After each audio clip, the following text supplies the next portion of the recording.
जो है American company है। हाँ लाइव हो गया, हम लोग शुरू किया जाए ना। आज के दिन में इस व्याख्यान माला के दूसरे दिन के दूसरे व्याख्यान में हमारे बीच प्रोफेसर गणेश पाठक जी जुड़े हुए हैं। गणेश पाठक जी अमरनाथ पीसी कॉलेज के पूर्व प्राचार्य रह चुके हैं एवं जिले की विभिन्न समितियों जो पर्यावरण से संबंधित हो, शिक्षा से संबंधित हो, उसके वो मुखर एवं कार्यकारी सदस्य हैं। आप जब एक सेवा से निवृत्त होते हैं, जब आप एक कार्य कर रहे होते हैं और नौकरी कर रहे होते हैं, 65 सालों बाद रिटायर होते हैं, तो बहुत सारे लोग थक चुके होते हैं। मुझे गणेश पाठक सर को देखने के बाद लगता है कि कुछ लोग दूसरी पारी में ज्यादा एक्टिव तरीके से कार्य करते हैं और मैं देख पाता हूँ कि जो सुबह अपनी मित्र मंडली और साथियों को लोग लेकर योगा के लिए उनको जैसे जागृत किया है, पूरा एक समूह है जिसके साथ वो योगा करते हैं। इस तरीके से गंगा को बचाने के लिए वो मुखर है और उनके नेतृत्व में जिले की कई समितियां और कई लोग उनके नेतृत्व में काम करती है इस कार्य के लिए। साथ ही साथ शिक्षा के लिए मैं उनके हर जगह उनका इन्वॉल्वमेंट देखता हूँ। तो मुझे ऐसा लगता है कि कुछ लोग शायद 65 का ही इंतजार कर रहे होते हैं कि 65 पूरा हो तो दूसरी पारी और भी धमाकेदार तरीके से खेली जाए। मैं बहुत बहुत धन्यवाद देना चाहूंगा गणेश पाठक सर का। 3 साल पहले हम लोग का मुलाकात हुआ, हम लोग एकदम शुरुआत कर रहे थे और जिसे कहते हैं कि आपको एक सीधा इजी मिल जाना। हम एक कार्यक्रम में गए थे और गणेश पाठक जी सर से मुलाकात हुआ और उसी समय सर को हम लोगों ने अपना मार्गदर्शक बना लिया और तब से हम लोग उनके मार्गदर्शन में काम करने, चीजें इतनी स्मूथली जा रही है। तो हो सकता था कि जो कठिनाई हम लोग झेलते, जो समस्याएं हम लोग झेलते, वो देखिए युवाओं के पास एनर्जी होती है लेकिन मार्गदर्शन बहुत जरूरी। कल के सेशन में आनंद प्रकाश ने कहा था कि हर एक राजा को, चंद्रगुप्त को भी एक निश्चित तौर पर मार्गदर्शक की जरूरत थी। तो हमारे ऐसे युवाओं की जो टीम थी उसको भी एक बहुत कुशल मार्गदर्शक की जरूरत थी और हमें बहुत खुशी की बात है और सौभाग्य की बात है कि पहले दिन से ही गणेश पाठक सर का नेतृत्व मिल गया, उनका मार्गदर्शन हमें मिल गया। किसी भी मुद्दे पर हम उनसे बात करते हैं, उनका हमें संदेश मिलता है। हमारे किसी भी कार्यक्रम में वो सशरीर उपस्थित होते हैं और आज भी देखिए ये ऑनलाइन माध्यम है, यहाँ भी सशरीर ही उपस्थित हैं। मैं एक चीज और बताना चाहूंगा कि मैंने आपको कल के सेशन में बताया भी था कि मुझे इस बात से बड़ा, जब मैं 1-2 सालों के बाद मुझे लगा कि इस बात से कि मुझे बहुत उत्सुकता थी कि किस प्रकार बलिया ने इतने बड़े जो एक कोहिनूर कह सकते हैं बलिया के, उनको नजरअंदाज किया हुआ था, एक केवल आपको कुछ जगहों पर सीमित कर रखा था। इनकी जानकारी बलिया के भौगोलिक के रूप में, शैक्षिक जगत के तो हैं ही, लेकिन जो बलिया के भौगोलिक का रूप है, जो उसकी परिस्थिति है, उसके बारे में इतनी बेहतरीन जानकारी है जिसका हम लोग एक तरह से शोकेस कर सकते हैं। उस मामले में निश्चित तौर पे हम लोग बहुत एक जिले के रूप में हम लोग पिछड़ चुके हैं, बहुत ज्यादा पिछड़ चुके हैं। मैं इसको फेसबुक लाइव को देख रहे लोगों से मैं विनम्र निवेदन करना चाहूंगा, आप ज्यादा से ज्यादा सर के सानिध्य का फायदा उठाइए, उनको ज्यादा से ज्यादा उनका मार्गदर्शन लीजिए और साथ ही साथ हम लोग भी यह प्रयास करेंगे कि सर का मार्गदर्शन लेते हुए इन मुद्दों पर, विशेषकर भौगोलिक विषयों पर सर का ज्यादा से ज्यादा ज्ञान बलिया के लोगों को प्राप्त हो। अभी पल्लवी जी से मेरी बातचीत हो रही थी जिसमें मैं ये कह रहा था कि सर ने जितने अपने स्पीचेस दिए हैं या जहां भी सर ने कुछ जो वो व्हाट्सएप पे हमें हमारे साथ वीडियो शेयर करते हैं, मैं उनको जानकर, उनको समझकर केवल इतना जानकारी हो गया है कि मुझे लगता है कि बलिया के भौगोलिक विषय पर मैं किताब लिख सकता हूँ। तो आप सोचिए जो ये ज्ञान दे रहा है उसके पास कितनी जानकारी होगी। तो पता नहीं, लेकिन मुझे लगता है कि मैं गणेश पाठक सर के साथ मिलकर इस फेसबुक विषय लाइव पर आएगा, जरूर कुछ कनेक्ट काम करना करेंगे। चाहूंगा। कुछ और लोग मिलेंगे जो भूगोल विषय के ज्ञाता होंगे, भूगोल विषय के शोधार्थी होंगे, तो उनके साथ मिलकर बलिया की इस विषय पर हम लोग कुछ कार्य करना चाहेंगे। चलिए अब हम इस सेशन में गणेश पाठक सर को सुनेंगे, जो हमें अपने ज्ञान के गंगा से प्रवाहित करेंगे। अगला जो पूरा 1 घंटा होने वाला है वो बहुत ही फ्रूटफुल होने वाला है। कृपया अगर आपके बीच में कोई भी सवाल हो तो आप लाइव फेसबुक कमेंट में लिखें, हम लोग सर से उस क्वेश्चन का आंसर पूछेंगे। Thank you very much sir. जी हाँ जी सर, सर आप बोल सकते हैं सर। जी ओके। इस महत्वपूर्ण कार्यक्रम में सहभागिता निभा रहे सभी विद्वज्जनों को मेरा यथोचित अभिवादन एवं सभी छात्र छात्राओं को शुभकामनाएं एवं शुभाशीर्वाद। जहाँ तक जैव विविधता का सवाल है, तो हम पाते हैं कि जैव विविधता का सर्वप्रथम शब्द का जो प्रयोग हुआ 1980 में ए नोट्स एवं आरी मैक द्वारा किया गया, और पुनः उसके बाद 1985 में वाल्टर जी रोजन द्वारा जैव विविधता शब्द का प्रयोग किया गया। लेकिन जैव विविधता शब्द को लेकर एक आम जनता में या विद्यार्थियों में भी ये भ्रांति रहती है कि क्या जैव विविधता में हम सिर्फ जीव जंतुओं को ही शामिल करते हैं। उसके नाम से ये भ्रांतियां प्रायः सुनने को मिलती है, बातचीत में भी बच्चों द्वारा सुनने को मिलती है। तो इस कार्यक्रम को चूंकि छात्र छात्राएं भी देख सुन रही होंगी, तो उस संदर्भ में मैं थोड़ा इसको ले जाकर भी चर्चा करना चाहूंगा।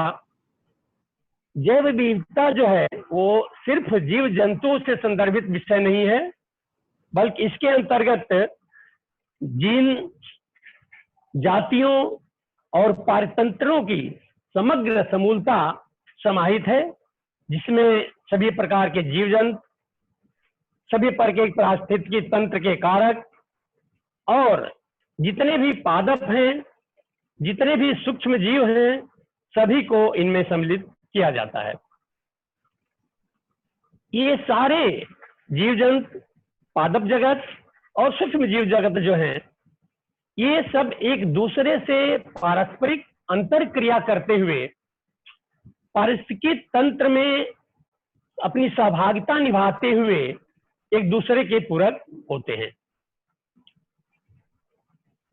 जीव कैसे उत्पत्ति होती है इनके ऊपर मैं नहीं जाता, क्योंकि जैविक विविधता से संदर्भित जो ये परिचर्चा है, जो व्याख्या है, इस संदर्भ में अनेक विद्वानों ने भी जैविक विविधता को व्याख्यायित करने का प्रयास किया है। लेकिन सबका एक ही अंततः में निष्कर्ष आता है कि जैव विविधता के अंतर्गत हम सभी जीव जंतुओं, सभी प्रकार के पादप वन वृक्षों और सभी प्रकार के सूक्ष्म जीवों की समग्रता को समाहित करते हुए उसका अध्ययन करते हैं। अब प्रश्न ये उठता है कि यह जो जैव विविधता है, जो मूल विषय मुझे दिया गया है, उसका महत्व क्या है, उसकी महत्ता क्या है। तो हम अगर एक वाक्य में कहना चाहें तो हम कह सकते हैं कि यह जो जैव विविधता है वो प्रकृति द्वारा नैसर्गिक रूप से प्रदत्त मानव के लिए उपहार है। और उपहार किस रूप में है, तो हमारी जो जीवन की 3 मूलभूत आवश्यकताएं हैं, रोटी, कपड़ा और मकान, जिसमें ईंधन भी शामिल है। और इसके अतिरिक्त जितनी हमारे मूलभूत संसाधन है, ये सभी संसाधनों की आपूर्ति इस जैविक विविधता से ही होती है। तो एक तरह से हमारे जीवन का पोषक, हमारे जीवन का आधार यह जैविक विविधता ही है, जिनसे हमारा पालन पोषण होता है, हमारा जीवन निर्धारित होता है, हमारा जीवन चलता है। और इस पूरे प्रकृति में, पूरे सृष्टि में जो मानव जात है, वो अपनी श्रेष्ठता को कायम किए हुए है। यह जो जैविक विविधता है, इसका सिर्फ यही महत्व नहीं है, वो किस रूप में हमें सुख संपदा प्रदान करती है। तो ये देखें तो हमारी जो आर्थिक संपन्नता है, जो हमारे अनुसंधान है, खासतौर से औषधीय चिकित्सकीय अनुसंधान, उसमें जो जैविक संपदा का प्रयोग किया जाता है, और सबसे महत्वपूर्ण जो है, जो हमारा जलवायु परिवर्तन है, इसमें जो यह जैविक विविधता है वो महत्वपूर्ण भूमिका निभाते हुए अपना कार्य करती है। यह जो जैविक विविधता है, यह जितने भी संसाधन हो सकते हैं इस पृथ्वी पर, उस सारे संसाधनों को हमें उपलब्ध कराकर हमारी सुख सुविधाओं को संपन्न कराती है। और एक अध्ययन में यह पाया गया है कि विश्व के 40% जो आर्थिक संसाधन हैं वो हमें इन जैविक विविधताओं से ही मिलते हैं, और गरीबों के लिए जो आवश्यक आवश्यकताएं हैं, उन आवश्यक आवश्यकताओं में से 80% आवश्यकताओं की जो पूर्ति होती है इन जैविक विविधताओं से ही होती है। अब कितनी बड़ी महत्ता, कितना बड़ा महत्व इस जैविक विविधता का हमारे लिए है, ये सोचने की बात है। सब कुछ हमें जैविक विविधता से ही प्राप्त होता है, लेकिन दुर्भाग्य इस बात का है कि मानव की भोगवादी प्रवृत्ति, विलासतापूर्ण जीवन, विकास के लिए अनियंत्रित एवं अनियोजित विकास हेतु अंधाधुंध एवं अनियंत्रित प्राकृतिक संसाधनों का दोहन एवं शोषण के चलते ये जो हमारे जीवन का आधार, हमारा जो नैसर्गिक उपहार है, वो धीरे धीरे समाप्ति की तरफ बढ़ रहा है। और ऐसा देखने में आ रहा है कि बहुत से जीव प्रजातियां, बहुत सी पादप प्रजातियां, सूक्ष्म जीव प्रजातियां ऐसी हैं जो सदैव के लिए समाप्त हो गई, और बहुत से समाप्ति के कगार पे हैं। सोचने की बात है, अगर ये जीव जंतु, ये वृक्ष, ये सूक्ष्म जीव अगर समाप्त हो गए तो हमें संसाधन कहां से मिलेंगे? क्यों ये समाप्त हो रहे हैं? इनका कारण क्या है? जैसा कि मैं पहले ही कहा कि मानव की जो भोगवादी प्रवृत्ति है, जो उसकी विलासतापूर्ण जीवन है, उसको प्राप्त करने के लिए वह एन केन प्रकार प्रयास करता है, और उसके लिए इन महत्वपूर्ण संसाधनों को अत्यधिक शोषण और दोहन करने में भी नहीं हो सकता है। वह इस बात को नहीं सोचता है कि अगर ये प्राकृतिक संसाधन, ये जैविक संपदा नहीं रहेगी तो हम तो किसी तरह गुजर कर ले, हमारे आने वाले भावी पीढ़ी की दशा क्या होगी? क्या उनके लिए रहने योग्य धरती हम छोड़ जाएंगे? प्रश्न उठता है कि नहीं, क्योंकि जब ये जैविक संसाधन रहेंगे नहीं तो हमें संसाधन कहां से प्राप्त होंगे? अब इनका जो महत्वपूर्ण कारण तो यही है, और जो अनियोजित और अनियंत्रित विकास हुआ, उसके चलते जो संसाधनों को विनष्ट किया गया, जो औद्योगिकरण हुआ, जो नगरीकरण का विकास हुआ, उनके लिए जो वन संसाधनों का सफाया किया गया, उससे सबसे अधिक जैविक संपदा का नाश हुआ। वन संपदा, वन आवरण का विनष्ट होना ही सबसे बड़ा कारण है जैविक संसाधनों की समाप्ति का, क्योंकि वही इनका वास स्थान है। जीव जंतुओं का, पादप वृक्षों का, सूक्ष्म जीवों का सबसे जो महत्वपूर्ण स्थान है वो प्राकृतिक वन संपदा क्षेत्र ही है। और जब उनका वास स्थान ही समाप्त हो गया तो स्वाभाविक है कि जब वास स्थान नहीं रहेगा तो वो कहाँ रहेंगे, और धीरे धीरे वो समाप्ति की तरफ अग्रसर होते जाएंगे। दूसरी जो महत्वपूर्ण है, जो हम विभिन्न प्रकार की आर्थिक क्रियाएं करते हैं अपनी संपन्नता के लिए, उसके चलते भी ये समाप्त किए जाते हैं। जो विभिन्न रिसर्च शोध हो रहे हैं औषधीय क्षेत्रों में, अन्य क्षेत्रों में, अनुसंधान हो रहा है उनके लिए भी जैविक तत्वों का प्रयोग किया जाता है। साथ ही साथ जो परदेशी परजीवी हैं वो भी इनको विनष्ट करते हैं। और एक सबसे बड़ा कारण जो दिखाई देता है वो है कि अवैध रूप से इनका शिकार करना, और इस शिकार में वही जैविक संपदा नष्ट होती है, वही जीव जंतु संपदा नष्ट होते हैं, वही पादप वृक्ष नष्ट होते हैं जो हमारे लिए सबसे अधिक महत्वपूर्ण होते हैं।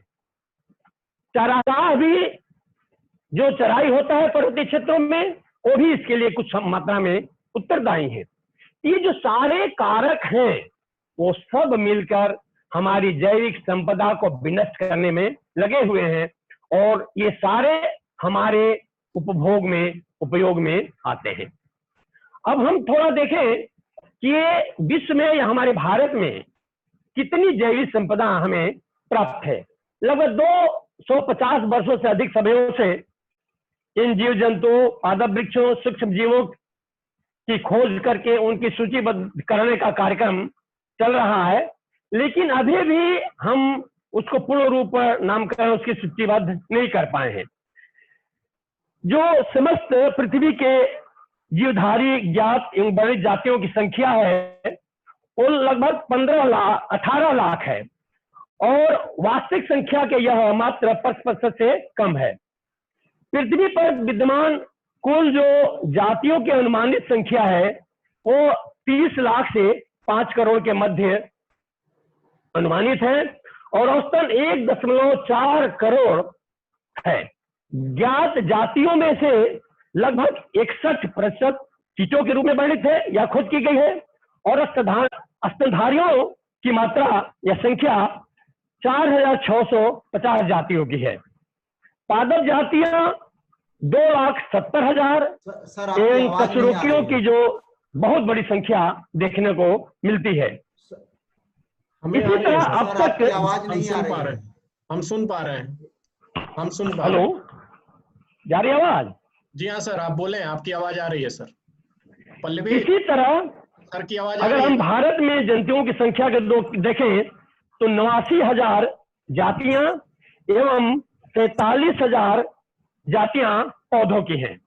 अगर इस भारत में अगर हम और थोड़ा इसको सूक्ष्म रूप से देखें तो जो प्राणियों की जातियों की संख्या है उसमें स्तनधारी 390 है, पक्षी 232 है, 1232 है, सरीसृप 456 है, उभयचर 209 है, मछली जो है 2546 प्रकार की है, प्रोटोकार्डेटा जो है 1119 प्रकार के हैं, अन्य जो कशेरुकी हैं वो 8329 है, जबकि जो संधिपाद हैं उनकी संख्या 68,389 है। इसी तरह मृदुकवाची 5,070 है, और प्रोटोजोआ की संख्या 2,577 है। अगर हम पादप एवं बैक्टीरिया की जातियों की संख्या की देखें तो यह जो आवृत जीवी हैं वो 17,500 है, जो अनावृत जीवी हैं उनकी संख्या 164 है, टेरिडोफाइडा जो है वो 1100 है, ब्रायोफाइडा 2,850 है, लाइकेन 2,000 है, कवक 14,500 है, शैवाल 6,500 है, और बैक्टीरियाओं की संख्या 850 है। तो इस तरह से हम ये देख रहे हैं कि ये जो जीव प्रजातियां हैं या पादप प्रजातियां हैं, ये इनकी जो संख्या है उनमें से अभी बहुतों की खोज नहीं हो पाई है, और धीरे धीरे ये इनकी खोज हो रही है। लेकिन इनमें से जो हमारी गतिविधियां हैं उन गतिविधियों के चलते जो हम इनका दोहन और शोषण करते हैं उनके चलते बहुत सी जीव जातियां, पादप प्रजातियां, सूक्ष्म जातियां समाप्त हो गई हैं और बहुत अधिक समाप्ति के कगार पे हैं। अगर हम विश्व स्तर पर देखें तो संकटग्रस्त जो जातियां हैं उनकी सूची में 11,046 जातियां हैं, जिनमें 5,485 जंतु एवं 5,611 पादप जातियां देखने को मिलती हैं। इनमें से भी 1939 जो है वो क्रांतिक संकटग्रस्त में, घोर संकटग्रस्त में है, जिनमें 925 जो है जंतु हैं और 1014 जो है वो पादप प्रजातियां हैं। लाल सूची के अनुसार, जो रेड डाटा बुक कहलाता है, उसके अनुसार भारत में 44 पादप प्रजातियां क्रांतिक संकट के अंतर्गत है, 113 संकटपन्न एवं 87 नाजुक स्थिति में है और जंतुओं में 18 क्रांतिक नाजुक अवस्था में है। ये तो घोर संकट में जो कि डाटा बुक में शामिल की गई हैं।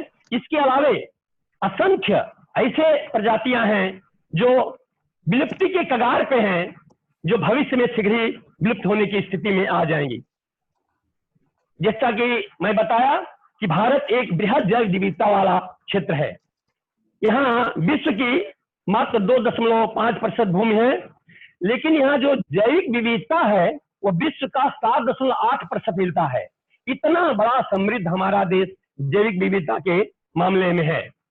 एक अनुमान के अनुसार भारत में जो पौधों की जातियां हैं वो 47,000 हैं और पादपों, जो विश्व के कुल पादपों का, विश्व के जितने पादप हैं उनका 11% है।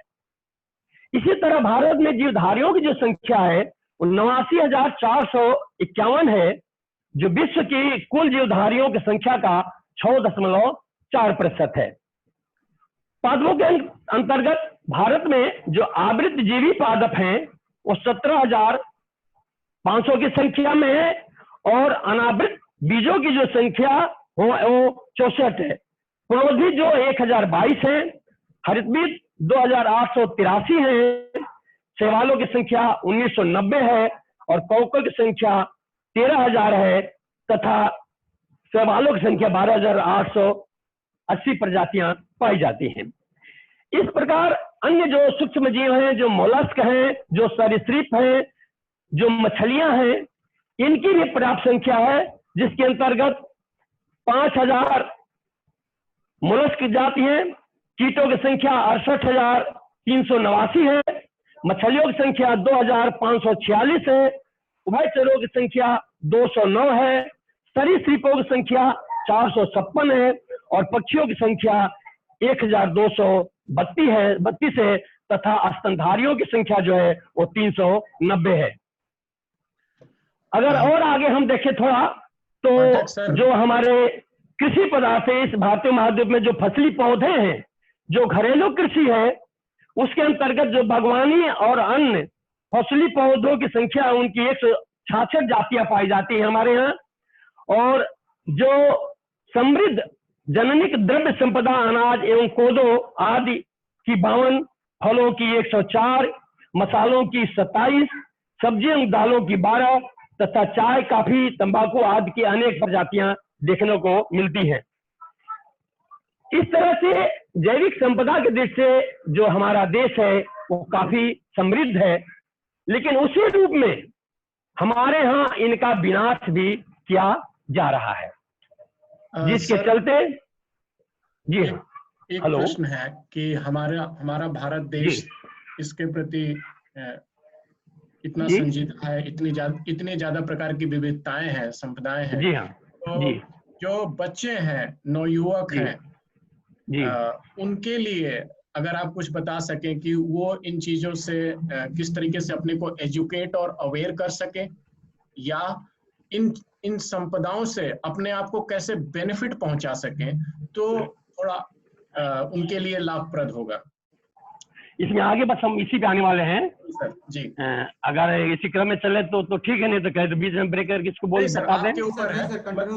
कंटिन्यू करें सर, कंटिन्यू करें। हाँ, आगे बहुत चीज इसमें हमारे भारतीय संकल्पना में भी थोड़ा इसमें हम ये कह रहे हैं कि किस तरह से हम जीवों को, वनस्पतियों को हमारी भारतीय संकल्पना में, भारतीय अवधारणा में है, जिसका हम ये कर सकते हैं और बाकी जो आप कह रहे हैं उस पर भी हम प्रकाश डालेंगे। और एक बिंदु पर और प्रकाश डाल दें अगर संभव हो तो, कि भारत सरकार के पास इसके प्रति क्या पॉलिसी है? गवर्नमेंट ऑफ इंडिया के पास कोई पॉलिसी है जो एग्जीक्यूट कर रही है ग्राउंड लेवल पे, स्टेट लेवल पे? जी हाँ, ये भी है, आगे है सब जी। तो हम इसको पहले कंटिन्यू करें, इसके बाद फिर इसको हम जैसे कहेंगे आप। जी हाँ।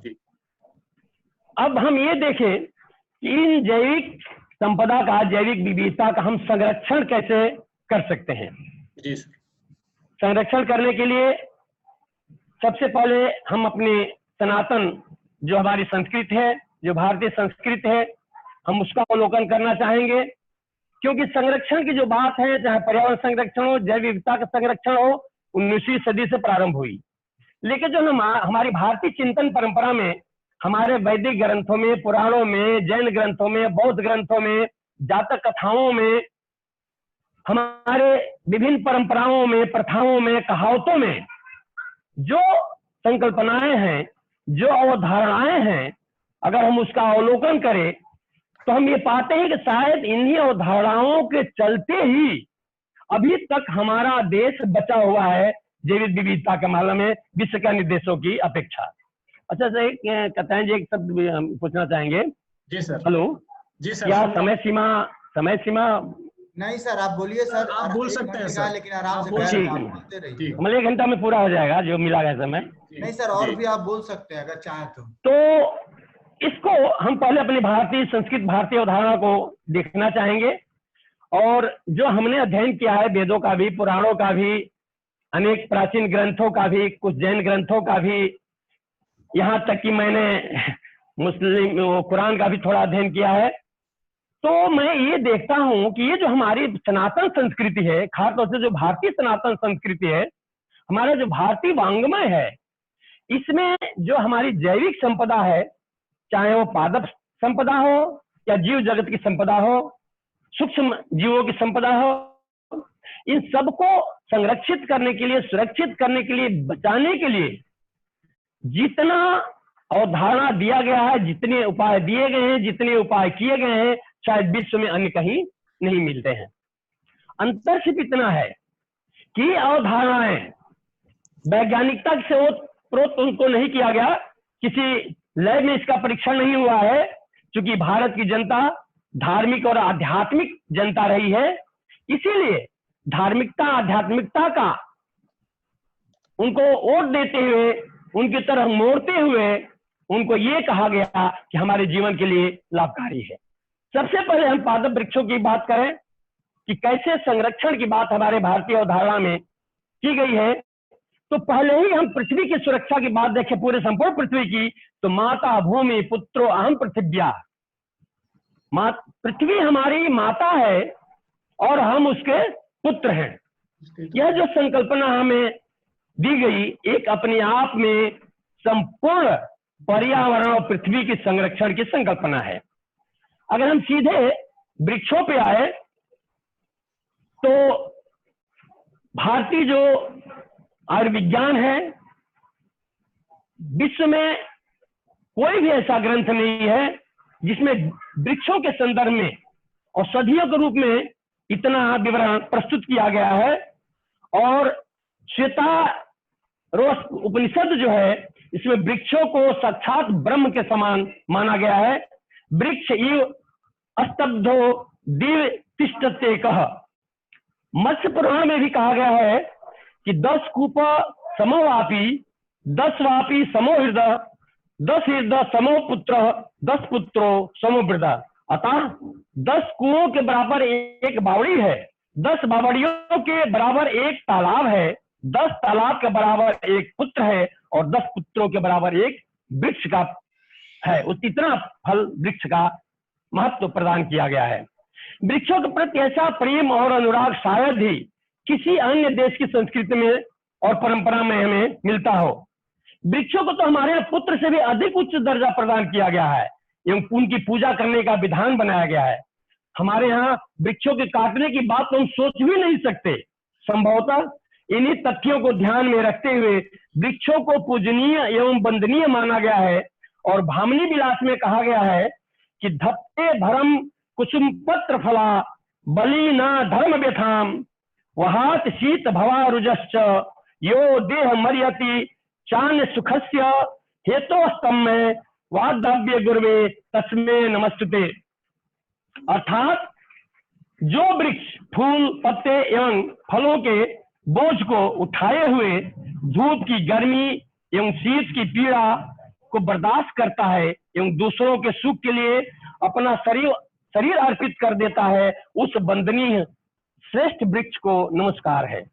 नृसिंह पुराण में भी वृक्ष को ब्रह्म स्वरूप मानकर उसे आदर प्रदान किया गया है। ये तत् ब्रह्म परम चैव ब्रह्म वृक्षस्य तस्य तव। जातक कथा में तो वृक्षों को हमारी सभी आवश्यकताओं को पूरा करने वाले कल्प वृक्ष के रूप में कल्पना की गई है। सर्व कामदा वृक्षा कहा गया है। भारत एवं रामायण में कल्प वृक्षों का विवरण प्रस्तुत है। महाभारत के भीष्म पर्व में वृक्ष को सभी मनोरथों को पूरा करने वाला कहा गया है, जैसे सर्व काम फला वृक्षा। महाभारत के आदि पर्व में किसी गांव के अकेले फले फूले वृक्ष को चैत्य के समान पूजनीय माना गया है। एको वृक्षा हियो ग्रामे भवेत पर्ण कलान्विता चैत्यो भवत निज्ञांतिर्चनीय संपूजित। स्कंद पुराण में भी वृक्षों में विष्णु का वास माना गया है। एको हारी सकल वृक्ष गतो विभाति।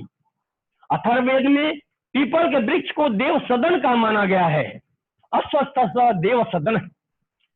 विष्णु सूक्त में कहा गया है कि प्रत्येक जन्म में, बहुत बड़ी बात कही गई है, प्रत्येक जन्म में लगाए गए वृक्ष अगले जन्म में संतान के रूप में हमें प्राप्त होते हैं। वृक्षारोपयतो वृक्षा परलोके पुत्रा भवन्ति। चाणक्य नीति में भी कहा गया है एक वृक्ष से उसी प्रकार सुंदर लगता है जिस प्रकार अकेले पुत्र से कुल सुशोभित होता है। और कहा गया है एकेना सुवृक्षेण पुष्पितेन सुगंधिनाम वासितम स्याद वन सर्व सुपुत्र कुलम यथा। बराह पुराण में उल्लेख आया है, ये भी बहुत अच्छी बात है, जो पीपल, नीम या बरगद का 1, अनार या नारंगी का 2, आम के 5, लताओं के 10 वृक्ष लगाता है, वो कभी नरक में नहीं जाता है। अस्वस्थ मेकम, पिचुमिंद मेकम, व्यग्रमेश मेकम, 10 पुत्र जातिम, द्वे वाग्नम मातुलुंगे पंचारो भी नरकम नहीं आती। तुलसी के पौधे के बारे में कहा गया है कि जिस घर में तुलसी नित्य पूजा होती है उसमें यमदूत भी नहीं आते हैं। तुलसी यस्य भवने तत्के परिपूज्यते तत् गृह नवर्षन्ति कदा चित्र यम किंकरा। विष्णु धर्म स्कंद पुराण याज्ञवल्क्य स्मृति में वृक्ष को काटने को अपराध माना गया है और उसके लिए राजा द्वारा दंड का विधान बनाया गया है। ऐसी संकल्पना शायद ही कहीं विश्व में मिलती हो। इसीलिए हमारे यहाँ वृक्ष देवो भव कहा गया है। और जो महत्वपूर्ण वृक्ष है, चाहे आंवला है, आम है, शीशम है, बरगद है, पीपल है, तुलसी है, जितने भी महत्वपूर्ण वृक्ष हैं उनके लिए पूजा का विधान बना दिया गया। नीम है ताकि कोई उनको काटे ना, उनकी सुरक्षा और संरक्षा करे। नीम को तो इतना महत्व प्रदान किया गया क्योंकि नीम हम आप सभी जानते हैं कितना महत्वपूर्ण है और उसमें कितना औषधीय गुण है। इसीलिए शीतला माता को उसी पर वास मान दिया गया हमारे बुजुर्गों द्वारा या हमारे मनीषियों द्वारा, और ताकि हम उसकी पूजा कर सके, उसको सुरक्षित रख सके, उसको संकल्पित रख सके। इसी तरह हम देखें तो जो विभिन्न साहित्य हैं, इधर सिंधु घाटी सभ्यता में भी और सिंधु घाटी के सप्त मुद्राओं में भी, मौर्य काल के श्री चक्रों में भी वृक्षों सहित लक्ष्मी का उत्कीर्ण किया गया है, वृक्ष को महत्ता प्रदान की गई है। तो वृक्ष के प्रति जो अनुराग, जो प्रेम, जो सुरक्षा की भावना, जो संरक्षण की भावना हमारे भारतीय चिंतन परंपरा में प्रस्तुत की गई है वो अन्यत्र कहीं नहीं है। बस उसको एक अध्यात्म का ओट दे दिया गया कि हम उसको धार्मिक भावना से, अध्यात्म को मान करके शुद्धि से हम उसकी सुरक्षा संरक्षा कर सकें। इसी तरह हम जीव जाति को देखें, चाहे सूक्ष्म जीव जाति हो या अन्य जीव जाति हो, बहुत ही महत्वपूर्ण संकल्पना आप देखेंगे। हम इसको सोच नहीं पाते हैं, हम इसको जागरूकता नहीं दे पाते हैं आम जनमानस में। हमारे यहाँ पशु पक्षियों की भी पूजा का विधान बनाया गया है और आप देखेंगे कि जितने चाहे बड़े पशु हो, छोटे जीव जंतु हो, हिंसक पशुओं, अहिंसक पशुओं, विषधर नाग सर्प हो, सबको किसी न किसी देवता का वाहन बना दिया गया। हमारे यहाँ 33 करोड़ देवता माने जाते हैं और हम तो 33 करोड़ भी जीव जंतुओं की खोज भी नहीं कर पाए हैं। तो सभी इन जीव जंतुओं को देवताओं का वाहन बना दिया गया, ताकि उसको देखते हुए हम उनकी सुरक्षा करेंगे, उनकी पूजा करेंगे, उनको संरक्षित करेंगे, उनको मारेंगे नहीं। सर्प जैसा विषधर को भी हम पूजा करते हैं। नाग पंचमी के दिन उसके पूजा का विधान बनाया गया है। कितनी बड़ी बातें हैं। जो भी महत्वपूर्ण जीव जंतु हैं उनकी पूजा का विधान हमारा बना दिया गया है।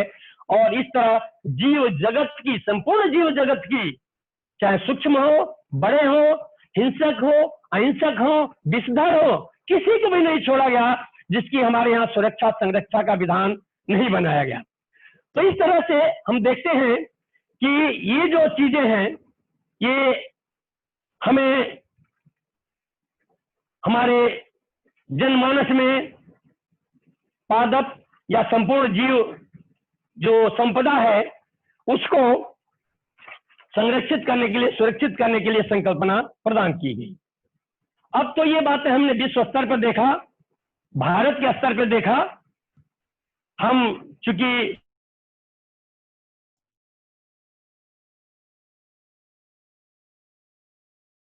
पाठक सर आपकी आवाज नहीं आ रही है। पल्लवी आवाज आ रही है क्या पाठक सर की? आवाज नहीं आ रही है। हाँ, आवाज हटी, डिस्कनेक्ट हो गया है। हाँ, एक बार कॉल करके उनको फिर से रिकनेक्ट करा दें। मुझे लगता है कनेक्शन में गड़बड़ अभी आएगा। अच्छा, एक बार बात कर लें। और प्रफुल्ल सर, अच्छा लगेगा अगर आप अपने स्तर पे भी कुछ प्रश्न पूछें पाठक सर से, तो काफी अच्छी। जी, आपका माइक म्यूट पर है प्रफुल्ल सर। ठीक है, मैं तुमको आईडी पासवर्ड भेज रहा हूँ। हाँ जी सर। तो सर आप भी कुछ प्रश्न पूछ लेंगे तो अच्छा रहेगा सर। नहीं पूछेंगे, हम उनको आग्रह करेंगे कि पर्यावरण से संबंधित कुछ व्याख्यान हमारे स्कूल पे भी समय हो तो दें, वो जब खुलता है तो बच्चों को सामने बैठाकर।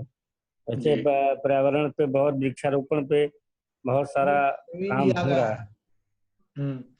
हमारे बचपन के मित्र हैं प्रवीण प्रकाश पांडे जी, बलिया के ही हैं, और ये पर्यावरण पर बहुत अच्छा काम करते हैं। प्रवीण जी बहुत बहुत स्वागत है आपका।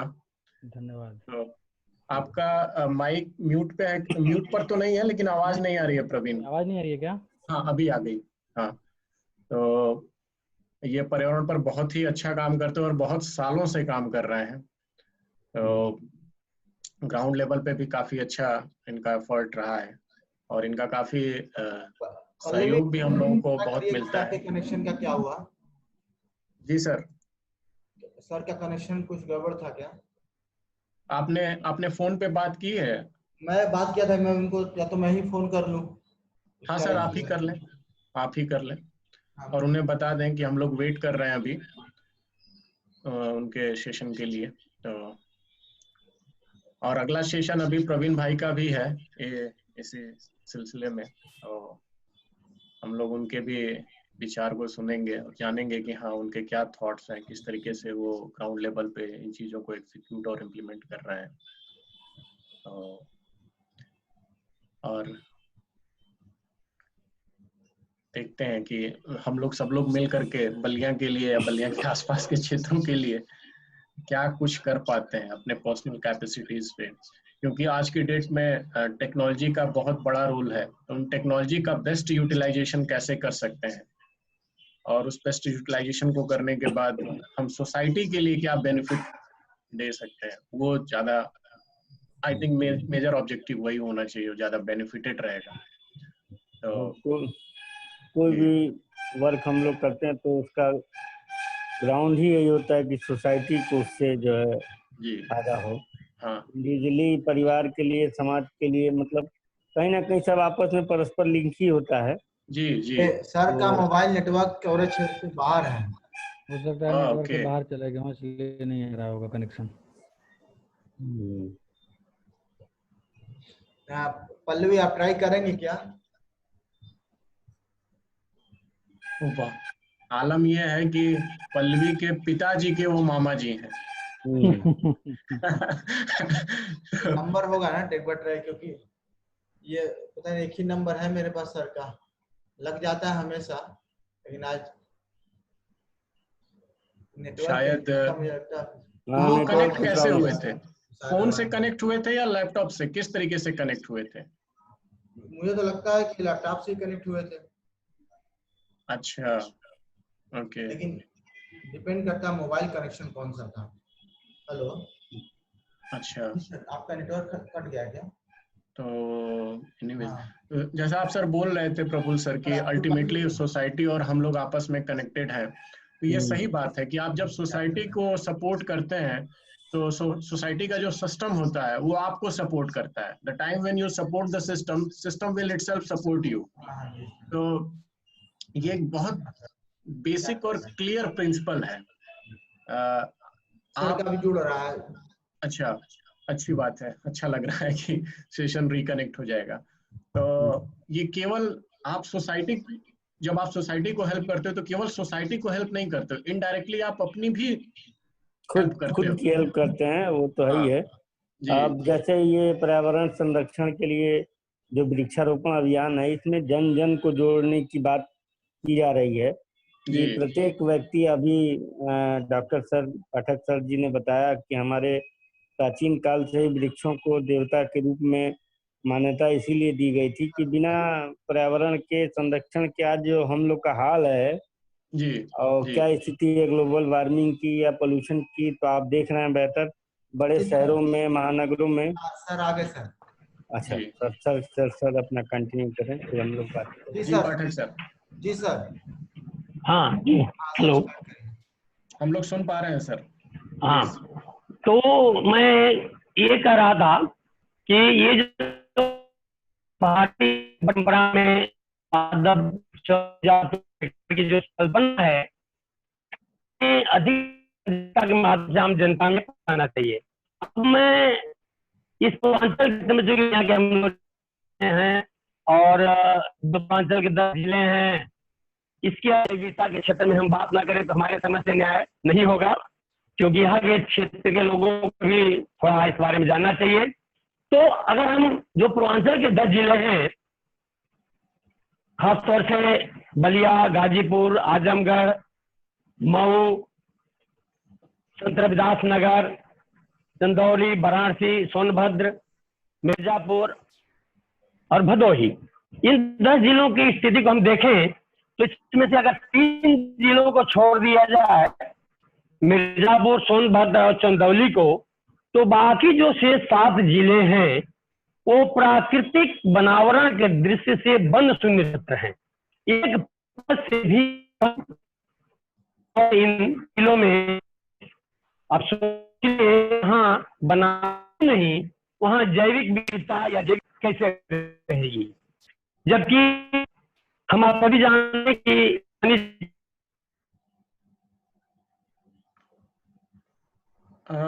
प्रवीण भाई आपका माइक म्यूट पे है सर, एक बार आप बात कर लें। आई थिंक पाठक सर का थोड़ा सा सेशन है, इंटरनेट डिस्कनेक्ट हो रहा है बार बार। कुछ नेटवर्क में इश्यू, क्योंकि आवाज भी इनकी बहुत साफ नहीं आ रही थी। नेटवर्क की समस्या लग रही है। जी जी।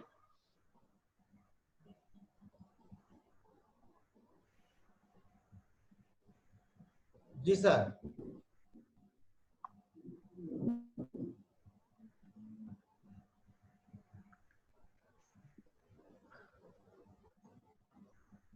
कुछ इंटरनेट का इशू होगा शायद, जहाँ पर हो वहाँ पे इंटरनेट का कोई इशू आ सकता है। अनम्यूट करिए सर, माइक अनम्यूट कर दें सर। हाँ, जी जी, अब आवाज आ रही है सर, बोलिए सर। हाँ हाँ, आ रही आवाज? जी हेलो, आवाज आ गया। सर चाहे तो वीडियो को सर ऑफ कर दीजिए, तो उससे थोड़ा डेटा कम करेगा। वीडियो का वीडियो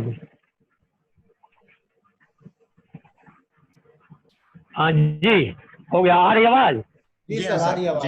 हेलो जी सर, आवाज आ रही है। हाँ, तो मैं ये कह रहा था कि जो हाँ, ये जो पूर्वांचल के 10 जिले हैं, उनमें 3 जिलों को अगर छोड़ दिया जाए, मिर्जापुर, सोनभद्र और चंदौली को, तो जो 7 जिले हैं, बलिया, गाजीपुर, मऊ, आजमगढ़, संत रविदास नगर, वाराणसी, इन 7 जिलों में 1% से भी कम भूमि का आवरण है। हेलो जी सर, हम लोग सुन पा रहे हैं सर, आप बोले सर। हाँ, ऐसी स्थिति में सोचा जा सकता है कि जैव विविधता कैसे कायम रह सकती है, जबकि मैदानी क्षेत्रों में 33% भूमि पर वनों का होना आवश्यक है। तो इस पूर्वांचल के क्षेत्र में तो ऐसे ही जैव विविधता का है, और मानव द्वारा बाग बगीचे हैं वो भी समाप्त कर दिए गए, वो भी 2% से कम ही है। तो बड़ी दयनीय स्थिति इस पूर्वांचल के जिलों में जैव विविधता की है। हम बलिया की स्थिति को देखें तो और भयावह है। मानव द्वारा आरोपित जो वृक्ष है ये भी 1% के आसपास है, और आज से कुछ वर्ष पूर्व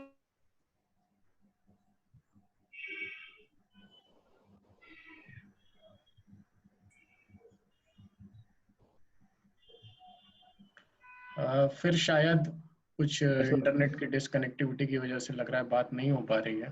जी नेट प्रॉब्लम ही है जी। बट अच्छा लग रहा है कि इतनी जानकारियां मिल रही हैं। यदि हम लोगों पाठक सर के पास अगर कोई प्लान हो, लेट से जिनको ग्राउंड लेवल पे एग्जीक्यूट किया जा सके, और उस प्लान में हम लोग किसी तरीके का कंट्रीब्यूट कर सकें, तो वो काफी अच्छा रहेगा। वो हेलो जी सर। जी सर। हाँ, आवाज आ रही है? हाँ सर, आवाज आ रही है, आप बोले। आवाज आ रही है सर। हाँ, तो अब मैं थोड़ा देर में तो ये मैं कह रहा था कि जहाँ 1% से भी कम वन शून्य क्षेत्र है, वहाँ जैव विविधता की बात कैसे सोची जा सकती है। बलिया के संदर्भ में हम देखें तो बलिया जिसमें बस प्राचीन काल में पूरा आच्छादित था वनों से, और 2 क्षेत्रों में बटा, जिसको क्षेत्र कहा जाता था। धर्मारण जो क्षेत्र था वास्तव के आसपास था, 14 कोस जिसकी आज भी 14 कोस की परिक्रमा की जाती है, और उससे मृत तपस्या कर रहे थे। उस था वो घने जंगलों से जुड़ा, जो कृषि के लिए और आवास के लिए समाप्त कर दिया गया। अभी जब मैं हाई स्कूल में 70 तक की स्थिति था, तो सीताकुंड के आसपास के क्षेत्र में एक नंदन कानन वन था, जिसमें काफी जैव संपदा थी। बांग्ला के क्षेत्रों में आप देखें तो अभी 15-20 वर्ष पहले बहुत जगहों पे भीठा के रूप में छोटे छोटे जंगली क्षेत्र थे, वो सारे समाप्त कर दिए गए, सारे पेड़ पौधे, सारे बाग बगीचे काट दिए गए। तो ऐसी स्थिति में जो बलिया की स्थिति है, वो जैविक विविधता की दृष्टि से बहुत ही दयनीय है, और इसका भयंकर दुष्परिणाम हो सकता है। इस जैविक विविधता की समाप्ति में आजकल महत्वपूर्ण जो भूमिका निभा रहा है वो प्राकृतिक आपदाएं हैं, जो हम मानव की ही देन है, और जलवायु परिवर्तन है। इनके चलते भी काफी जैविक विविधता की समाप्ति हो रही है। अब प्रश्न ये था कि इसका संरक्षण कैसे किया जाए, क्या उपाय किए जाए इसके लिए कि ये इतनी महत्वपूर्ण जो चीज है संरक्षित हो सके। तो इसके लिए राष्ट्रीय स्तर पर और अंतर्राष्ट्रीय स्तर पर दोनों तरह से प्रयास किए गए हैं। संयुक्त राष्ट्र में जैव विविधता सम्मत के आधार पर सन 2000 में जैव विविधता विधेयक भारत में पास किया गया, जिसके महत्वपूर्ण कुछ बिंदु थे, जिसके आधार पर हम देखने जा रहे हैं कि जैव विविधता को संरक्षित किया जाए। और इसी के तहत वन महोत्सव जो प्रतिवर्ष मनाया जाता है, उसमें भी जैव विविधता के संरक्षण की बात रखी जाती है, और अनेक तरह की योजनाएं सरकार द्वारा चलाई जा रही है। जैव विविधता संरक्षण के लिए जो खासतौर से अंतर्राष्ट्रीय प्रयास हो रहे हैं, उसमें विश्व प्रकृति निधि की स्थापना, राष्ट्रीय प्राकृतिक संरक्षण साइट्स, रैफिक, जैव विविधता संधि, संयुक्त राष्ट्र संघ, वन संघ, पृथ्वी रक्षा कोष, इंटरनेशनल ग्रीन क्रॉस, और ग्लोबल एनवायरमेंट फैसिलिटी जैसे कार्यक्रम योजनाएं संचालित की जा रही हैं। अगर हम भारत के संदर्भ में देखें तो भारतीय क्षेत्र में जैव विविधता में महत्वपूर्ण योगदान दिया है। इसको ध्यान में रखते हुए 167 कृषि जातियों एवं सस्य पादपों के 320 वन्य संबंधियों का गृह है, साथ ही जंतु जातियों से भरा पड़ा है। के लिए 100 स्थानीय उपाय और स्थानीय उपाय, दो तरह भारत में इसके लिए उपाय किए जा रहे हैं। स्वस्थानीय उपाय में जो जैव का वास स्थान है, जैव जीव जंतुओं का, पादपों का, वहां पर उनको कैसे हम सुरक्षित रखें, उनको कैसे हम बचाएं, इस दृष्टि से उसका संरक्षण किया जा रहा है सरकारी स्तर पर भी और कहीं निजी स्तर पर। और इसी आधार पर जीव संरक्षण क्षेत्र और हास्यपात क्षेत्र नामित किए गए हैं जिनको संरक्षित किया जाए। बाह्य स्थानों के रूप में इनसे बाहर हम रह करके कैसे उनकी सुरक्षा हम प्रदान कर सकते हैं, इसको ध्यान में रखकर भी अनेक कार्यक्रम किए जा रहे। एक चीज और महत्वपूर्ण हो रहा है वेटलैंड्स के संदर्भ में। हम देखेंगे कि अपने देश की 80% जो आर्द्र भूमियां हैं वो समाप्त हो गई है, जबकि जो आर्द्र भूमियां हैं वो जैविक संपदा की एक बहुत बड़ी स्रोत है। इन आर्द्र भूमियों को पुनर्जीवित करने के लिए, उसको संरक्षित करने के लिए भी भारत सरकार द्वारा आजकल बहुत प्रयास किए जा रहे हैं, बहुत योजनाएं चलाई। तो ऐसा नहीं है कि सरकारी स्तर पर इसमें योजनाएं नहीं चल रही हैं, लेकिन ये सरकारी योजनाएं कितना क्रियान्वित होती हैं, कितना सफल होती हैं, इससे हम आप सभी परिचित हैं। आवश्यकता है उनके ऊपर नियंत्रण की, और वो हम जन जागरूकता के माध्यम से, जन सहभागिता के माध्यम से उसको कर सकते हैं। जो स्वयंसेवी संस्थाएं हैं उनको उसमें शामिल कर उसको हम रास्ते पे ला सकते हैं, तो निश्चित तौर पे ये जैविक विविधता को हम बचा सकते हैं। जहां तक जुआओं की बात आई थी कि इससे जुआ कैसे लाभ उठा सकते हैं या इसके प्रति कैसे अपनी सहभागिता सुरक्षा करने का, संरक्षित करने के प्रति निभा सकते हैं, तो ये संदर्भ में मैं कहना चाहूंगा कि सबसे पहले तो जैव विविधता को संरक्षित करने के प्रति उनको प्रेरित किया जाए और उनके पाठ्यक्रम में जो शिक्षा का पाठ्यक्रम है उसमें इसको शामिल किया जाए।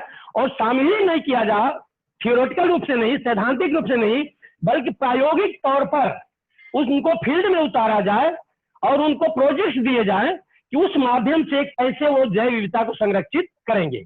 दूसरी बात, उनके पाठ्यक्रम में जो सैद्धांतिक रूप से भी शामिल हो, उसमें जो भारतीय हमारी सनातन संस्कृति में जैव विविधता संरक्षण की बातें हैं उसका भी उनको अध्ययन किया जाए और उसको चाहे मीडिया के माध्यम से हो, पोस्टर के माध्यम से हो, सरकारी माध्यम से हो, अनिवार्य रूप में लागू करके जन जागरूकता अधिक से अधिक फैलाई जाए ताकि जनता पहले तो जैव विविधता को जाने। वो तो सिर्फ पेड़ पौधों को जानती है, कुछ बड़े बड़े जीवों को जानती है, आम जनता जैव विविधता के संदर्भ में पूरी तरह नहीं जानती है। तो आम जनता को जब तक आप इससे नहीं जोड़ेंगे, उनको जैविक विविधता के बारे में पूरी तरह से नहीं बताएंगे कि क्या इसका महत्व है, इसको नष्ट करने से क्या हमें हानि हो सकती है, हमारा जीवन समाप्त हो सकता है, पूरी सृष्टि समाप्त हो सकती है, तब तक शायद जैव विविधता को बचाना संभव नहीं होगा। अगर हम ऐसा कर सके तब तो हम जैव विविधता को बचा सकेंगे, नहीं तो मुझे ये कहने में कोई संकोच नहीं है कि अपने ही हाथों हम अपना विनाश करते देखते रह जाएंगे और अंत कुछ नहीं कर पाएंगे, और वही कहावत तीर्थार होगी कि हम ही शिकार। धन्यवाद। शुक्रिया सर, शुक्रिया। हमारे साथ इस कॉल में GIC बलिया सदर के भी प्रिंसिपल साहब जुड़े हुए हैं और आपके सेशन से काफी कुछ हम लोगों को सीखने को मिला। और GIC के जो प्रिंसिपल साहब हैं प्रफुल्ल सर, वो खुद इन सब चीजों के काफी इनिशिएटिव लेकर के बच्चों के साथ लगे हुए हैं। और मैं उम्मीद कर रहा हूँ कि आने वाले कुछ दिनों में जब कोविड-19 की सिचुएशन नॉर्मल हो जाए तो वो बच्चों को इस बारे में अवेयर और एजुकेट करने के लिए आपका एक सेशन उस स्कूल में रखा जाए, जिससे कि बच्चों को इन सब चीजों के बारे में विस्तृत रूप से जानकारी दे सके और आपके अनुभवों के द्वारा उनको लाभान्वित किया जा सके। तो पर्यावरण जैव विविधता के संदर्भ में मुझे जहाँ जब ढूंढा जाएगा मैं उपस्थित रहूंगा और पूरे मनोयोग से उपस्थित रहूंगा, इससे कोई जरूरत नहीं। जी प्रोफेसर, आपका कोई प्रश्न हो तो पूछ लें सर। हाँ डॉक्टर साहब, मैं प्रफुल्ल कुमार प्रधानाचार्य जी, जी नमस्कार। नमस्कार, सादर प्रणाम कर रहा हूँ सर। आपका मुलाकात कई बार मीटिंग में हुई है। हाँ जी जी सर ऑफिस में जी। और अभी मैंने आपका सेशन अटेंड किया जैव विविधता संबंधित, और बहुत ही जी सर जी आपका ये प्रेरक था उद्बोधन। मैं आपसे एक अनुरोध करना चाहता हूँ विशेष तौर पर तरफ से कि आपने ये जो बातें कही हैं इनको एक लिटरेचर के रूप में अगर आप कहीं लिख कर उपलब्ध करा सकें तो मैं उसके साइक्लोस्टेट करा के बच्चों में उसको मैं वितरित, देखिए पर्यावरण पाठ्यक्रम में तो है और सरकार की योजनाओं का अहम हिस्सा है। हमारे माध्यमिक शिक्षा विभाग में भी वृक्षारोपण कार्यक्रम और पर्यावरण संरक्षण को लेकर काफी अवेयरनेस है और हम लोग के जो टारगेट दिए जाते हैं हम उनको अचीव भी करते हैं, वृक्षारोपण करते भी कराते भी हैं। हमारे यहाँ डॉक्टर इफ्तिखार खां हैं, कला टीचर, शायद आप परिचित होंगे, तो वो पोस्टर बहुत अच्छी तरह से परिचित हैं जी। हाँ जी, तो वो पोस्टर के माध्यम से, चित्रकला के माध्यम से, निबंध के माध्यम से हम लोग बच्चों में अवेयर करते हैं और बताते भी हैं कि वृक्ष का संरक्षण कितना महत्वपूर्ण है और इस आपदा में पर्यावरण संरक्षण की जरूरत विशेष तौर पर महसूस हो रही है। और उसका एक कदम अगला स्टेप जो आप जैव विविधता की बात कर रहे हैं वो बहुत ही डाइवर्सिटी जो है जरूरी है, और कैसे आपने बताया कि सारे लोगों को, मतलब जितने जैव जंतु हैं, जीव जंतु हैं, उनको हम कैसे प्रतीक के रूप में धार्मिक रूप से मान्यताएं देकर उनके संरक्षण का प्रयास प्राचीन काल से करते चले आ रहे हैं। लेकिन वर्तमान में आधुनिकता की संधि दौड़ में हम लोगों ने बहुत कुछ जो आप के कथनानुसार स्वयं अपना ही नाश किया है और अपना ही नुकसान किया है, और अगर यही स्थिति रही पर्यावरण की तो आने वाली पीढ़ियां शायद हम लोग को माफ भी ना कर पाए कि हम लोगों ने इसके लिए कुछ कार्य नहीं किया। तो मैंने अपने ग्राउंड लेवल पे अपने छोटे छोटे बच्चों को कुछ मतलब प्रेरणादायी कार्य देकर उनको वृक्षारोपण के लिए प्रेरित किया, उनको संरक्षित करने के लिए मोटिवेट करने के लिए हम लोगों ने कार्य किए हैं। जैसे अपने हरित टोलियां बनाई है, पर्यावरण मित्र नामित किए हैं, बच्चों को एम्बेसडर के रूप में कार्य करा रहे हैं। लेकिन आपने ये जो विचार प्रस्तुत किया सर, मैं चाहता हूं, मेरा अनुरोध है कि ये लिखित रूप से, हम लोग तो इससे फेसबुक लाइव से जुड़े हुए हैं आपसे और सेशन के माध्यम से बातों को समझ रहे हैं, अगर ये थोड़ा सा 4-5 पन्ने का लिटरेचर आपके द्वारा उपलब्ध करा दिया जाए तो मैं निश्चित तौर पे अपने बच्चों को या अपने पर्यावरण मित्रों को जिनको मैंने नामित किया है उनको दे के क्लास में इसके लिए अलग से सेशन आयोजित कराए जा सकते हैं, उनको जानकारी दी जा सकती है और उनको मोटिवेट किया जा सकता है, क्योंकि यही बच्चे कल के दिन पर्यावरण संरक्षण के सेनानी बनेंगे और इस मुहिम को आगे बढ़ाएंगे। तो सर धन्यवाद सर, मैं आपको बहुत बहुत धन्यवाद देता हूँ और आपसे जो मेरा अनुरोध है मैं इसको लिपिबद्ध कर दूंगा जी सर, लिपिबद्ध कर मैं अपलोड करा दूंगा जी। सर मैं इस मामले में आपका शोध छात्र बनने के लिए तैयार हूँ sir. Doctor Prem Prakash sir, आप कितनी बार शोध करेंगे? अरे आप शोध छात्र, एक बार शोध हो गया तो हमेशा होगा सर। का ये जो व्याख्यान है इसको मैं अगर सर का परमिशन मिले तो एक बार मैं उसको थोड़ा सा राइटिंग करके सर को दूं, उसके बाद सर चेक करके इसको सर में जो प्रफुल्ल सर ने मांगा है वो बड़ा जरूरी है सर। प्रफुल्ल सर ही नहीं, मुझे लगता है कि बाद में और लोग भी जुड़ेंगे, उनको भी एक लिटरेचर के रूप में रहेगा तो बड़ा आसानी रहेगा। जो आपने अपने संबोधन में बताया भी कि जो जैव पारिस्थितिकी है वो वर्ड ही केवल आदमी पढ़ के खत्म कर देता है, उसके बारे में इसका पूरा व्याख्यान, इसका पूरी जानकारी कोई देखता सुनता है नहीं है और वहीं से मामला गड़बड़ हो जाता है। और सर आपको हम एक और बात बताना चाहेंगे, गणेश पाठक सर म्यूट हो गए हैं, ऐसा क्यों? एक चीज और, जब पाठक सर का लिटरेचर रेडी हो जाए तो उसको डिजिटल फॉर्म में करवा दें। हाँ, डिजिटल फॉर्म में भी करेंगे। और साथ ही सर जो आपने अपने भाषण में एक तरह से व्याख्यान में एक बात बताया कि 2 नींबू का पेड़, उससे एक श्लोक आपने बताया था, वो हूबहू वही चीज कल हम लोगों ने खरीदा और आज पौधारोपण में वही काम हुआ है। 2 नींबू हुआ है, लता का पेड़ हुआ है। बहुत अच्छी बात है। एकदम सर वही हुआ है। हिमांशु जी सर, बहुत अच्छा, बहुत अच्छा जी। मैं पल्लवी से रिक्वेस्ट करूंगा कि अगर पल्लवी के पास कुछ प्रश्न हो तो वो अपने मामा जी से पूछ सकती हैं। हाँ, डॉक्टर सीमा मिश्रा जी कुछ पूछना चाहती हैं। हाँ, बिल्कुल बिल्कुल। हाँ सर, आपको सबसे पहले सादर प्रणाम। और आपका ये जो कार्य चल रहा है सर एनवायरनमेंट का, मुझे भी अवसर दीजिएगा अपने साथ जुड़ने का, बहुत सौभाग्य होगा मेरा। और मैंने सोचा है सर कि बायोडायवर्सिटी पे तो काम करना ही है, साथ ही एक न्यूट्रिशन गार्डन की जो आजकल नई सोच सामने आई है, पोषण वाटिका की, इस पे मैंने नेशनल वेबिनार में पेपर भी एक प्रेजेंट किया था।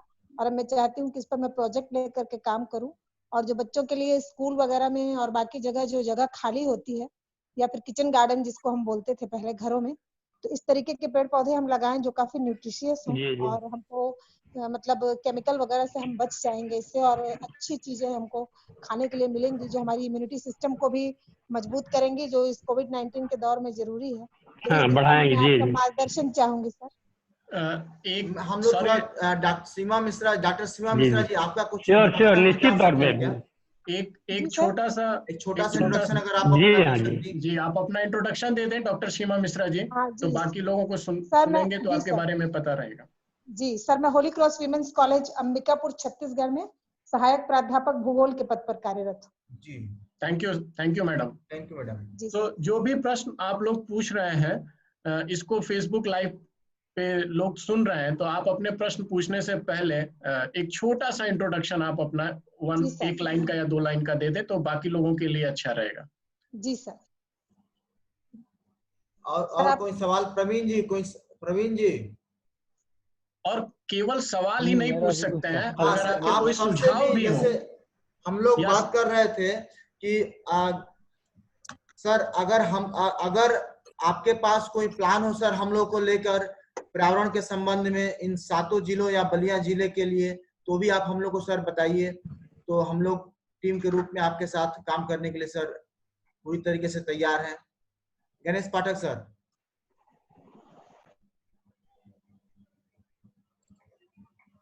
आई थिंक उनका माइक म्यूट पे दोबारा चला गया है। मैं थोड़ा सा इंटरप्ट कर रहा हूँ आप लोगों को। एक्चुअली जो डॉक्टर सीमा मिश्रा जी का सवाल जो हेलो जी सर। अच्छा, कंटिन्यू करें सर। आज के लिए तो पूर्वांचल जिले बलिया जिले के प्रोजेक्ट बनाना पड़ेगा, धरातल पे कार्य करने के लिए प्रोजेक्ट बना कर तब उसको फिर देखना पड़ेगा। जी सर। प्रवीण जी सर। हाँ, मेरा कुछ पॉइंट था जो डॉक्टर सीमा मिश्रा जी ने अभी कुछ पूछा था, ये इम्यूनिटी बूस्टर को लेकर के, किचन गार्डन को लेकर के। हाँ बोलिए। हाँ बोलिए प्रवीण, आपकी आवाज थोड़ी स्लो आ रही है, तो थोड़ा सा माइक तेज कर, वॉल्यूम इम्प्रूव कर दे तो थोड़ा अच्छा रहेगा। अच्छा, एक मिनट। बट हम लोग सुन पा रहे हैं प्रवीण को अभी ठीक है? Much better. हाँ, तो मैं ये बोला था, डॉक्टर सीमा मिश्रा जी का एक सवाल था इम्यूनिटी बूस्टर को लेकर के, कुछ किचन गार्डन्स के प्लांट वगैरह को लेकर के बात कर रही थी।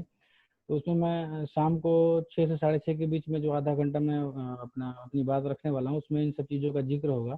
अगर संभव हो तो सेशन को ज्वाइन करें आप। तो उसमें कोविड-19 को लेकर के जो मेडिसिनल प्लांट्स वगैरह हैं, उनके फाइटोकेमिकल्स हैं, उन पर मैं बोलने वाला हूँ। तो काफ़ी कुछ चीज़ें जो है उनमें आपको शायद आपके सवाल को उसमें कुछ जवाब मिल जाएगा, मैं उम्मीद करता हूँ। तो अगर संभव तो 6 से 6:30 के बीच का सेशन आप ज्वाइन। थैंक यू यार Praveen, thank you so much. Seema ji, अगर आपके पास समय हो तो आप प्लीज वो सेशन अटेंड कर लें। पाठक सर, आपका माइक अभी भी म्यूट पर है, तो आप उसे अनम्यूट कर दें। और इन बिटवीन दुर्गेश जी हैं, मृत्युंजय जी हैं, कमला जी हैं और पल्लवी, अगर आप लोग का कोई प्रश्न या सुझाव हो तो आप लोग पूछ सकते हैं। लोग या फेसबुक पे भी देखें, अगर फेसबुक हाँ, फेसबुक पे भी देख ले कि अगर किसी का कोई प्रश्न हो फेसबुक लाइव पे तो लोग बधाइयाँ दे रहे हैं फेसबुक पे। अच्छा, सवाल नहीं है। तो पल्लवी अगर कोई प्रश्न हो, सुझाव हो या आइडिया हो तो तुम शेयर कर सकते हो। पल्लवी आप अनम्यूट करिए, माइक अनम्यूट करो पहले पल्लवी। हाँ, गो अहेड। सर बस मैं ये कहना चाहूंगी कि ये जो जानकारी मुझे मिली कि बनारस में भी अभी बहुत ज्यादा काम करना है जैव विविधता के लिए, तो सर आप जब भी, मेरा भी यही रिक्वेस्ट है कि जब भी आप इसके लिए कोई प्रोजेक्ट बनाए तो हमें भी शामिल करें, और बनारस में रहते हुए जो भी मैं कंट्रीब्यूट कर सकती हूँ वो मैं बिल्कुल करूंगी। ये मेरा सुझाव है, रिक्वेस्ट भी है। Thank you so much. Thank you very much sir. Sir Pathak sir, आप हम लोग सुन पा रहे हैं? पाठक सर सुन पा रहे होंगे, लेकिन बीच बीच में माइक जो है म्यूट हो जा रहा है। हाँ, मुझे लगता है मुझे वो सेटिंग हटाना पड़ेगा कहीं से। सर आप अपने आप को अनम्यूट करिए सर।